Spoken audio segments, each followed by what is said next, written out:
Hello दोस्तों, नमस्ते। स्वागत है आप सबका हमारे चैनल पे। मैं हूँ उर्मिला यादव।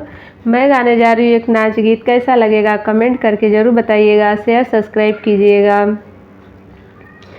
झिंगुर बोल जानकार मनवा लागे ना हमार, कहिया अइबा दिलदार नाई हरवा में।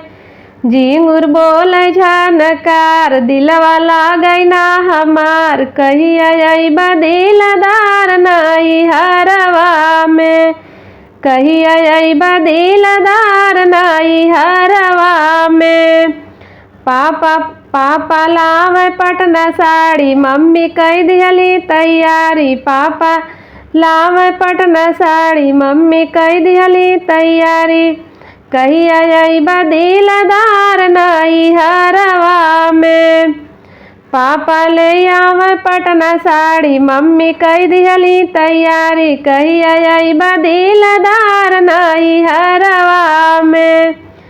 झिंगुर बोल जानकार मनवा लागे ना हमार, कहिया अइबा दिलदार नाई हरवा में।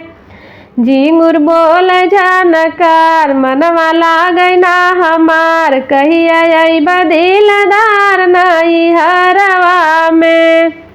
चाचा लावे पटना साड़ी, चाची कह दिहली तैयारी। चाचा लावे पटना साड़ी, चाची कह दिहली तैयारी। कहिया अइबा दिलदार नाई हरवा में। कहिया अइबा दिलदार नाई हरवा में। झिंगुर बोल जानकार मनवा लागे ना हमार। झिंगुर बोल जानकार मनवा लागे ना हमार, कहिया अइबा दिलदार नाई हरवा में। कहिया अइबा दिलदार नाई हरवा में। भैया लावे पटना साड़ी, भाभी कह दिहली तैयारी। भैया लावे पटना साड़ी, भाभी कह दिहली तैयारी। कहिया अइबा दिलदार नाई हरवा में। कहिया अइबा दिलदार नाई हरवा में।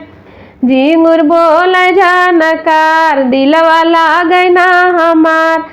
झिंगुर बोल जानकार मनवा लागे ना हमार, कहिया अइबा दिलदार नाई हरवा में।